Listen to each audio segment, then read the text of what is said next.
Can we all just stop for a minute and talk about what has become my new obsession, Cuphead? This game has been on my radar for some time, and of course, the look was the first thing that really caught my eye. Cuphead looks exactly like an old cartoon from the early 1900s, and it continues that look throughout the entire game, with bosses and even regular run and gun stages taking the same creative approach with visuals and animations. So far, I've played about 50% through the game, but I wanted to share my thoughts on the game so far. Now, for those who have not been following Cuphead throughout its lengthy build, it was first announced back in E3 of 2014, and throughout the development, the studio, named Studio MDHR, was comprised of two members who heavily believed in this vision, so much so they went as far as to quit their jobs and remortgage their homes in order to go all in on development of this game. Currently, the game is an Xbox exclusive and Windows exclusive, and have even been called a lifetime exclusive. So if you want to play this game, get an Xbox or even a low to mid-range computer. Seriously, this game doesn't take much power to run at all, and you might even be surprised to know that your low-end computer may play it just fine. So anyway, the game itself is essentially stages that include run and gun phases, as well as bosses. Each boss that you play has multiple parts and forms to learn, making each fight feel more like a stage than anything else.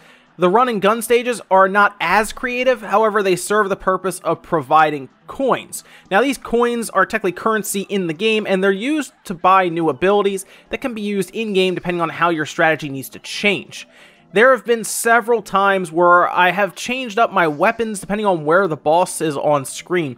For example, the dragon you're seeing currently was easier to fight with a weapon that arcs down, since the clouds at the top provide better positioning to avoid his attacks. I really enjoyed changing up my playstyles to adapt to what a boss was doing, and being able to incorporate different weapons and abilities just gives the game that much more depth. Alright, now let's talk about the elephant in the room with this game, and that of course is the difficulty.